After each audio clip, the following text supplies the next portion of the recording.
Welcome back to Fantasy Case Files. I'm your host, Stephen Cross, and today we are diving into a shocking financial crime case. The Malfoy family. You know them. Old money, charity galas, nice hair. Well, buckle up, because by the end of this episode, you'll never look at a luxury resort the same way again. This is the story of how a forensic accountant stumbled onto an international money laundering empire that would make Al Capone jealous. We're talking drug cartels, human trafficking, political corruption, the whole criminal buffet. But here's the twist that'll knock your socks clean off. The person running this entire operation, well, let's just say it's not who you think it is.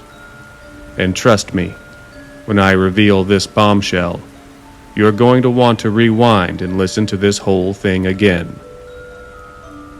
So grab your coffee, settle in, and let's follow the money trail that led straight into the heart of darkness. Hermione Granger had seen her share of cooked books, but the Malfoy Manor Resort's financials made her raise an eyebrow so high it practically touched her hairline. Revenue streams that defied logic. Charitable donations that somehow generated more money than they gave away. The Malfoys had built their empire on 3 pillars: the exclusive resort, the charitable foundation, and Malfoy Import-Export. On paper, squeaky clean. In reality, more red flags than a communist parade.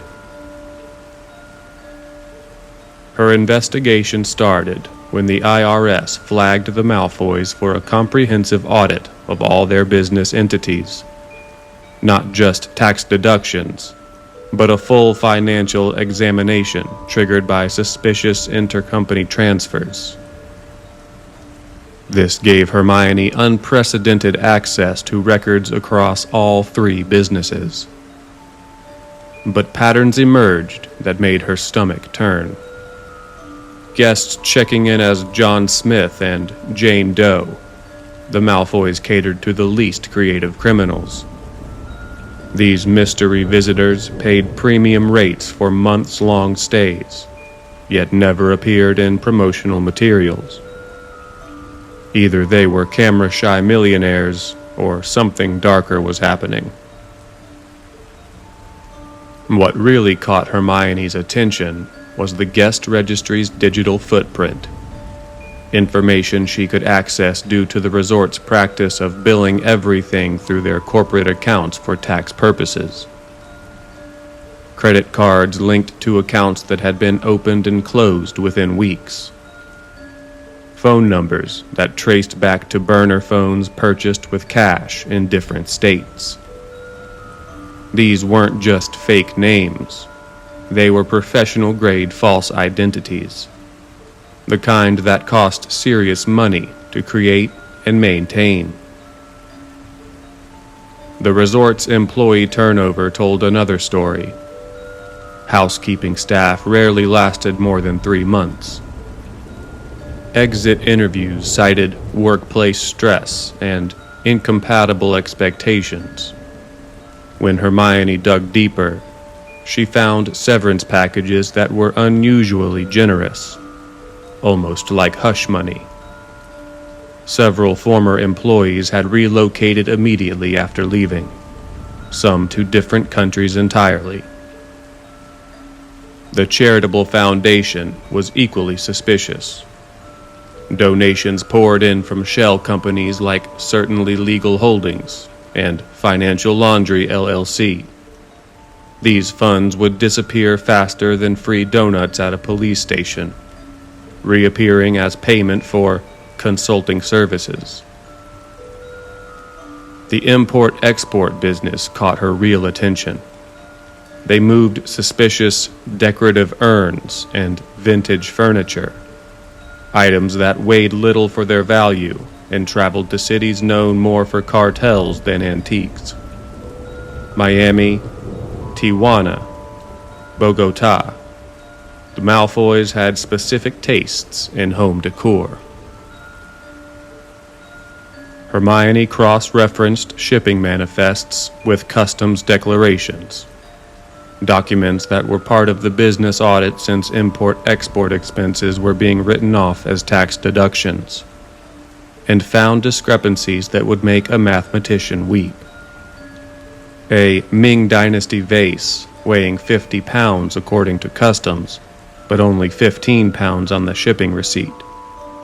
An antique armoire that somehow gained 30 pounds during transport. These weren't clerical errors. They were systematic modifications that suggested cargo was being added or swapped during transit. As Hermione compiled evidence, paranoia crept in. Strange cars, hang-up calls. Her morning coffee tasted like fear. But she pressed on, calculating that the Malfoys were processing hundreds of millions annually. The breaking point came when she discovered the resort's wellness retreats, exclusive programs for VIP guests that lasted exactly 28 days. Always 28 days, never more, never less. The same duration, she realized with growing horror, as most addiction recovery programs. These weren't wellness retreats. They were rehabilitation fronts, helping high-profile criminals clean up their acts and their money simultaneously. Little did she know, her investigation had already attracted the attention of two very different parties. FBI agent Harry Potter, who'd been tracking the Malfoy organization for years, and Fenrir Greyback, the family's enforcer, whose idea of conflict resolution involved power tools and shallow graves. The stage was set for a confrontation that would expose not just the Malfoy's crimes, but a betrayal so shocking it would redefine everything we thought we knew about this case. Harry Potter had been chasing the Malfoys for 3 years, and frankly, the bone was getting stale. Every time he got close, evidence disappeared, witnesses clammed up, and investigations got reassigned to traffic violations. The Malfoys had friends in high places. When Hermione's audit crossed his desk, Harry saw opportunity. He reached out, suggesting they pool resources. 2 heads were better than 1, especially when avoiding decapitation. Their partnership revealed the Empire's true scope. The resort wasn't just laundering money. It was a criminal convenience store. Drug shipments came through import-export, got processed at spa facilities with more industrial equipment than factories, and went out through food trucks that never sold food. Human trafficking was more sophisticated. Young Eastern Europeans arrived as cultural exchange students, passports confiscated for safekeeping. They found themselves trapped. The lucky ones cleaned rooms. The unlucky ones, well, the basement levels weren't in architectural plans. Harry shared something that chilled Hermione to the bone. The FBI had been monitoring the Malfoy organization through multiple angles, but someone inside the Bureau was always one step ahead of their moves. Raids would find empty buildings. Wiretaps would capture nothing but mundane conversations. Witnesses would disappear or suddenly develop amnesia, Harry suspected a mole, and over the past 6 months had begun filing reports about the patterns of leaks through separate channels, bypassing his normal chain of command and going directly to internal affairs. IA had been quietly building their own case, but moved slowly to avoid tipping off their target. Political corruption impressed Harry like a house of cards on a fault line. Judges, prosecutors, police chiefs, the Malfoys collected them like trading cards. Lucius played the refined businessman perfectly. Narcissa ran the Foundation with saintly dedication, if saints typically laundered drug money in their spare time. Enter Fenrir Greyback, 6 feet of scarred muscle with a rabid Wolverine's personality. He specialized in making problems disappear permanently. When word reached the Malfoys about the investigation, they sent Greyback for a friendly chat, the kind ending with chalk outlines. Hermione noticed her tail Tuesday evening. A man assembled from motorcycle repair shop spare parts. She called Harry immediately. He recognized the description. Fenrir Greyback, cleanup crew extraordinaire. The pursuit through downtown became a masterclass in urban evasion. Hermione's years of self-defense classes, a precaution she'd taken after her first forensic case involved death threats from a Ponzi scheme architect, finally paid dividends. She knew the financial district's layout better than most taxi drivers, ducking through office building lobbies and using security checkpoints to slow her pursuer. Over the next 48 hours, a deadly game of cat and mouse played out through the financial district. Safe houses, encrypted communications, enough paranoia to stock a conspiracy convention. Harry and Hermione worked frantically to compile their evidence using secure systems and offline methods, keeping their most damaging discoveries on air-gapped computers and encrypted drives. They knew they had one chance to get this right before Greyback found them. The trap was set with Swiss precision and brick-through window subtlety. On Thursday evening, desperate and running out of safe houses, Harry received an encrypted message from Marcus Flint, a former Malfoy accountant who'd been in witness protection for months. Flint claimed he was ready to provide the final piece of evidence that would topple everything. But he was spooked and would only meet in person. Harry knew it could be a trap, but they needed that testimony to make their case stick. Midnight, abandoned warehouse. Because apparently witness protection hadn't improved Flint's meeting location choices. Hermione insisted on coming despite Harry's protests and against all standard safety protocols. She had worked this case for months and wasn't about to let Harry walk into what might be a trap alone, even if it meant breaking every rule in the book. They found Marcus Flint hanging from the rafters. Someone got there first. Greyback had been practicing interior decorating. A note: stop digging or join him. The pieces clicked into place with sickening clarity. Flint hadn't been playing both sides. Someone had discovered his location in witness protection and eliminated him before he could testify. Only a handful of people knew where Flint was hidden, and most of them worked for the FBI. Harry reached for his radio to call for backup through emergency channels that bypassed normal FBI communications. But before the call could connect, came slow clapping from the shadows. Dramatic applause, suggesting villain lessons from bad movies.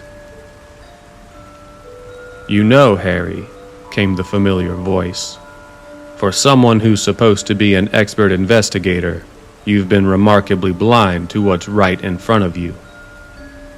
"Brilliant work, really," the voice continued, "though you made it almost too easy." Harry spun around, gun drawn, as the speaker emerged. Everything Hermione knew went straight to hell. It wasn't Lucius Malfoy. It wasn't Greyback. It was FBI agent Ronald Weasley, Harry's partner, best friend, information feeder for 3 years. The betrayal hit like a freight train of broken dreams. Ron had been everything: academy partner, best man, godfather to Harry's kids, all along playing for the other team. "You thought you could bring down this operation?" Ron laughed like breaking glass. "The Malfoys buy the people hunting them. Do you have any idea how insulting federal agent pay is, Harry? 23 years of loyal service, and I'm still driving a 10-year-old sedan while chasing criminals who wipe their noses with $100 bills. When the Malfoys approached me 3 years ago, right after you got assigned to their case, they offered me more in 1 month than the Bureau pays in a year. They appreciated my particular skill set. Every failed raid, disappeared witness, stalled investigation, Ron had orchestrated it all. He'd even suggested the Hermione partnership, not to help, but to monitor. The timing was perfect," Ron continued conversationally. "The Malfoys needed someone inside the investigation, and I needed someone who would trust me completely. You were the obvious choice." 3 years. The moment Harry got assigned to the Malfoy case, Ron saw an opportunity and took it. Harry's oldest friend had sold him out not from the beginning of his career, but from the beginning of the case that mattered most. Greyback emerged with granite-carved reinforcements. The warehouse felt very small and very far from backup. "Insurance policy," Ron explained, seeing Harry's confused look at Greyback's presence. "I didn't expect you to bring company, and I certainly didn't expect you to have contacted IA behind my back. Greyback here makes sure this conversation ends the way it needs to." Desperate fighting followed. Hermione, armed with a briefcase and accountant rage, proved spreadsheets weren't her only deadly accurate skill. Harry battled psychological trauma while dodging Greyback's redecorating attempts. Harry's emergency backup team arrived just as internal affair agents burst through the opposite entrance. IA had been tracking Ron's location through surveillance equipment they'd planted in his car during their months-long investigation. When Ron went off-grid to the warehouse, it triggered their response protocols. The timing was Harry's one stroke of luck in an otherwise disastrous night. He had never been happier about bureaucratic thoroughness and redundant law enforcement agencies. Ron got life without parole. The Malfoys got orange jumpsuits and federal accommodations with poor room service. Greyback resisted arrest with the enthusiasm of someone never seeing sunlight again. Hermione returned to forensic accounting with improved rear-view mirror habits. Harry transferred to white-collar crimes, figuring embezzlement involved less betrayal. The Malfoy money laundering empire processed an estimated $800 million in criminal proceeds over 5 years. They corrupted dozens of officials, destroyed countless lives, and turned luxury into a front for human misery. But in the end, they were brought down by the same thing that destroys most criminal organizations: the inability to trust anyone in a business built on betrayal. Sometimes the real monster isn't the obvious villain twirling his mustache in the corner. Sometimes it's the person sitting right next to you, sharing coffee and case files while selling your secrets to the highest bidder. And on that note, we come to the end of another Fantasy Case Files investigation. The Malfoy money laundering empire shows us that in the world of financial crime, the most dangerous enemies are often hiding in plain sight. If you enjoyed today's deep dive into criminal corruption and spectacular betrayal, give this video a quick thumbs up and subscribe for more cases that'll make you question everything you thought you knew about trust and loyalty. And here's something to think about. Leave me a comment about a time when someone you trusted completely shocked you with their actions. It doesn't have to be criminal. Just those moments when someone revealed they weren't who you thought they were. Some of your stories might just inspire future episodes. Thanks for joining me tonight. I'm Stephen Cross, and I'll see you next time on Fantasy Case Files, where the crimes are fictional, but the betrayal feels all too real.